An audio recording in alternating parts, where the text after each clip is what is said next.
بسم اللہ الرحمن الرحیم۔ جو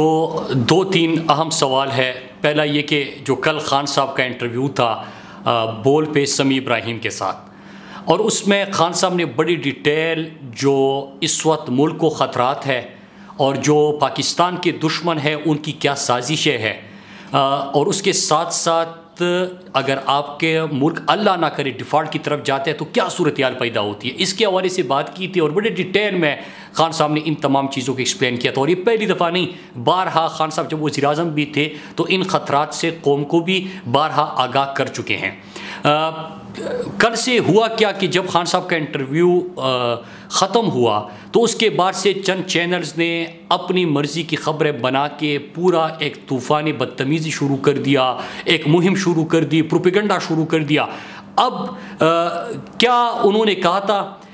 دیکھیں ملک اگر اللہ نہ کرے ڈیفالٹ ہوتا ہے تو سب سے پہلے اگر آپ کے اوپر کچھ پابندیاں لگتی ہے، آپ کو کچھ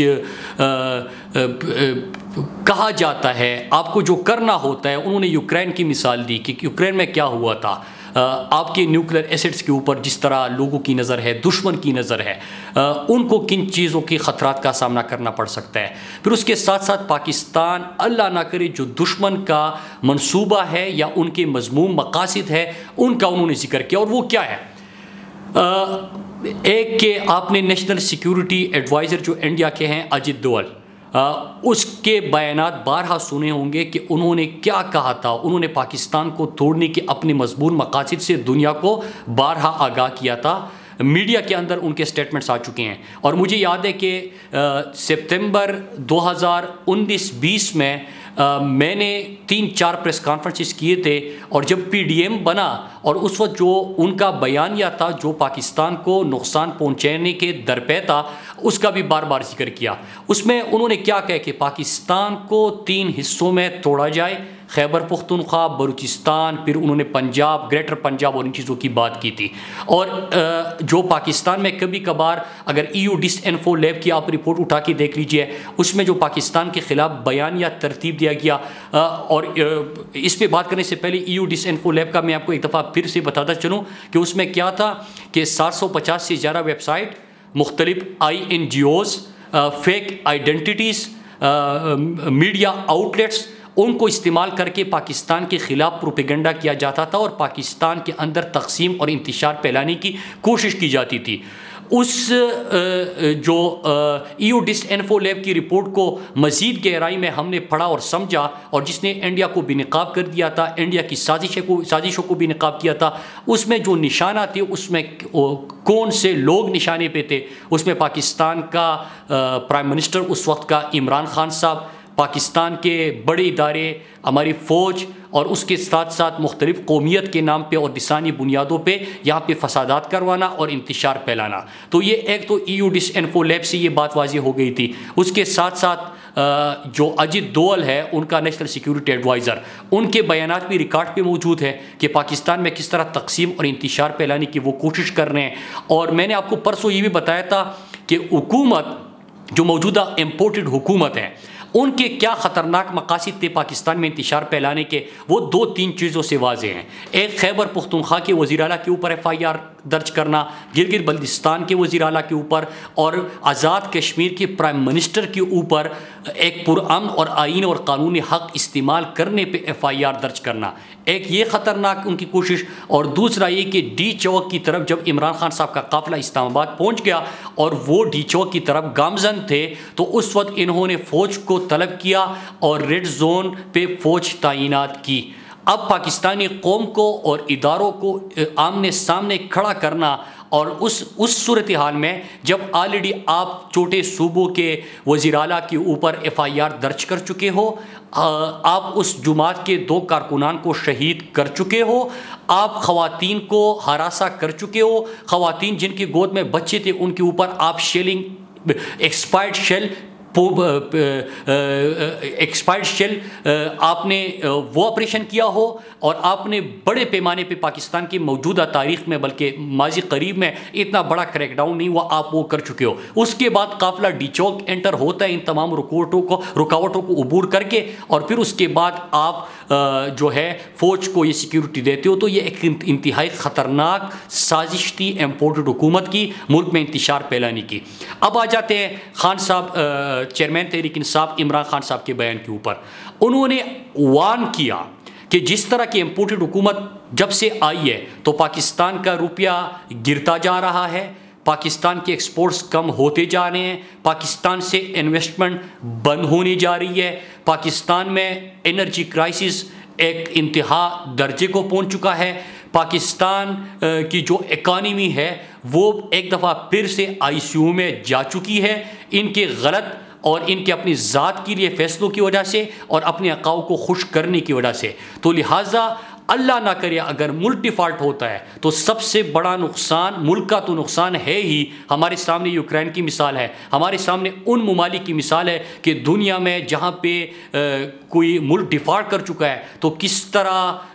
وہاں پہ عوام کو کھانے پینے کی اشیاء تک نہیں ملتی، قیمتیں آسمان کو چھو جاتی ہے، آپ کے ملک کے اوپر پابندیاں لگنا شروع ہو جاتے ہیں. تو جو دشمن کی سازش ہے وہ اپنی سازش کی کامیابی کی طرف گامزن ہوگا اور جس کو ہم سب نے ناکام بنانا ہے. اس کے ساتھ ایک اور چیز، یہ جو پاکستان کو مختلف حصوں میں اللہ نہ کرے جو دشمن کی سازش ہے اور کوشش ہے، ان کا کیا ہمیں علم نہیں ہے کہ جو نواز شریف تھا، جو مفرور اور اشتہاری نواز شریف ہے، ان کی لندن میں ہم بارہا یہ سوال حکومت کے دوران بھی پوچھ چکے ہیں اور حکومت سے پہلے بھی پوچھ رہے تھے کہ لندن میں کن لابیسٹ فرم سے ملاقاتیں ہو رہی تھی اور جن لابیسٹ فرم سے ملاقاتیں ہو رہی تھی وہ کون لوگ تھے، اور اس کے ساتھ ساتھ اس لابیسٹ فرم کو ہائر کرنے کے آبجیکٹوز کیا تھے. تو ان آبجیکٹوز کو اگر ہم تفصیل میں دیکھیں، ان سے ملاقاتوں کی تفصیل میں دیکھیں، اور پھر جب پاکستان میں اجیت دوول کے بیانات سامنے تھے، سجن جندال کی سازشیں سامنے تھی، تو ان دنوں میں ان کی ملاقاتیں، ان کو بلانا، اور پھر ان کی پی ڈی ایم جب بنا تو ان کی اسٹیٹ سے بلوچستان کے حوالے سے کیا نعرہ لگا، کراچی میں اردو زبان کے لوگوں کے حوالے سے محمود خانہ چکزئی نے کیا نعرہ لگایا، پھر خیبر پختونخوا میں کھڑے ہو کے انہوں نے کیا نعرے لگائے. تو کیا وہ حقیقت نہیں ہے؟ کیا زرداری نے ارشد شریف کو 2018 کے آغاز میں انٹرویو دیتے ہوئے اس سازش کا ذکر نہیں کیا تھا خود؟ آج تو سارے چور اکٹھے ہو گئے، اکٹھے کھا پی رہے ہیں کیونکہ سب کے مفادات ہیں. ان کا مفاد تو پاکستان نہیں ہے، اقتدار چاہیے ہوتا ہے. تو کیا اس وقت زرداری نے یہ نہیں کہا تھا کہ جو نواز شریف ہے اس کی سوچ گریٹر پنجاب کی ہے؟ تو ارشد شریف نے پھر کنفرم کرنے کی کوشش کی اور پھر سوال پوچھا، تو پھر زرداری نے کہا کہ جی پاکستان کو مختلف حصوں میں توڑنا یہ دشمن کی سازش ہے، اور یہ نواز شریف کس کی سازش کی اور منصوبہ بندی کے مطابق کام کر رہے ہیں اور اس کا کیا ویژن ہے. تو اس کا ذکر زرداری نے بھی کیا ہے اور یہ حقیقت ہے کہ یہ وہ کہہ چکے ہیں. تو یہاں پہ سوال یہ جنم لیتے ہیں کہ عمران خان صاحب وہ پاکستان کی لیڈر ہے جنہوں نے قومیت کے نام پہ اگر سیاست کی تو پاکستانی قومیت کے اوپر کی. انہوں نے تقسیم لسانی بنیادوں پہ اور قومیت نام پہ ملک کو تقسیم نہیں کیا. کراچی میں عمران خان نے سب کو متحد کیا اور وہاں پہ پاکستان کا پرچم لہرایا اور پاکستان کے تمام قومیتوں کو اکٹھے کیا، یکجا کیا. اس طرح بلوچستان کی محرومیت دور کرنے کے لیے بلوچستان پیکیج اناؤنس کر دیا. اس طرح ضم شدہ اضلاع جو آپریشن سے تباہ حال تھے ان کے لیے انہوں نے پیکیجز کا اعلان کیا، صوبائی اسمبلیوں میں نمائندگی دی اور پہلی دفعہ تاریخ میں وہاں پہ بلدیاتی انتخابات کا انعقاد بھی کیا. اس طرح گلگت بلتستان کو انہوں نے تاریخ کا سب سے بڑا پیکیج دیا، پورے پاکستان کو متحد کیا. اور واحد جماعت عمران خان کی ہے جو پورے پاکستان میں ہے. پیپلز پارٹی انٹیریئر سندھ کی جماعت بن گئی ہے. جو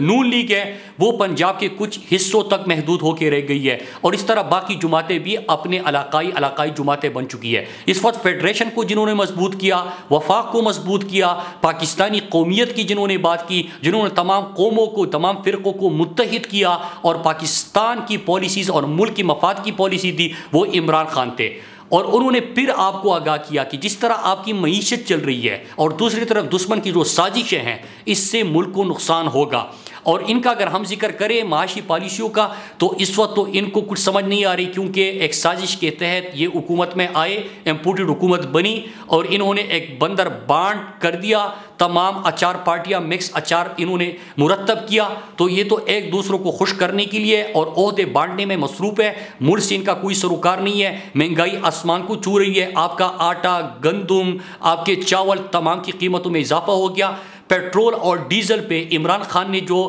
مشکل معاشی حالات کے باوجود پاکستانی معیشت کو سہارا دیا، اپنے ٹیکس ریونیو انہوں نے ریکارڈ ٹیکس ریونیو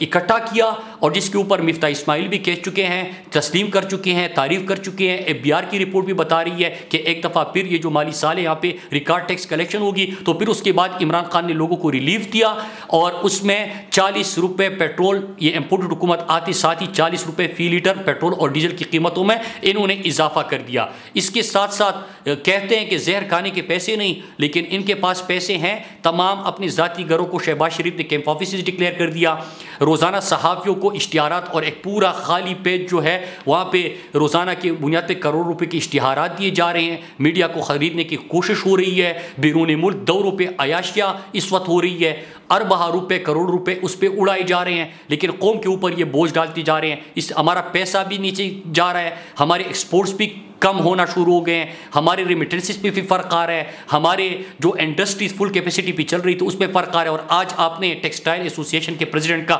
بیان آپ کی نظروں سے گزرا ہوگا کہ انہوں نے کہا کہ عمران خان کی پالیسی کا تسلسل بھی اگر یہ کرے تو یہ کامیابی ہے۔ 3-4 چیزیں، سمارٹ لاک ڈاؤن، آپ کو پتہ ہے عالمی وبا میں عمران خان نے جب یہ پالیسی دی انہوں نے بڑی تنقید کی، لیکن آج دنیا کے سامنے ان کو اقرار کرنا پڑ رہا ہے کہ ہاں واقعی عمران خان کی جو عالمی وبا کے حوالے سے پالیسی تھی وہ دنیا کی بہترین پالیسی تھی۔ اور جن 2 ممالک کا دنیا میں ذکر ہو رہا ہے، ایک پاکستان ہے جو جلد اپنے معاشی استحکام کی طرف بھی بڑھا، عوام کے اوپر بوجھ بھی نہیں ڈالا اور اپنی انڈسٹری بھی انہوں نے کھلی رکھی اور پاکستان کو بڑے نقصان سے بچایا۔ اس کے ساتھ جو پاکستان کا GDP گروتھ ہے 6% پہ،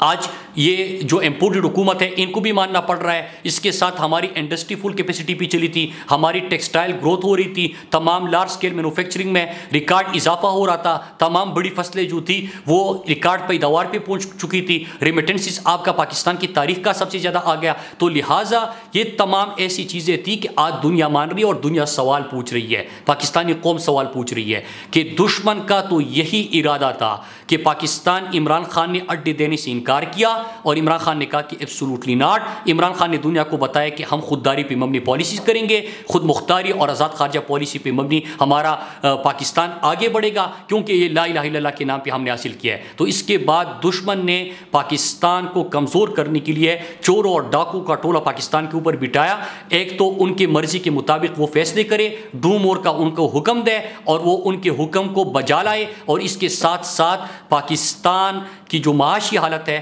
اس کو اللہ نہ کرے مزید تباہ کرے۔ اور جب یہ پاکستان ڈیفالٹ کی طرف یہ جو لے کے جا رہے ہیں، اس سے پاکستان کے تمام اداروں کو اور پاکستان کو نقصان ہوگا، کیونکہ ہم سب جانتے ہیں کہ لیبیا، افغانستان، عراق، یہ تمام ممالک ہمارے سامنے ہیں کہ جب ان کے اوپر اس قسم کے حالات آئے اور مضبوط فوج ان کے پاس نہیں تھی تو ان کی کیا حالت بنی تھی۔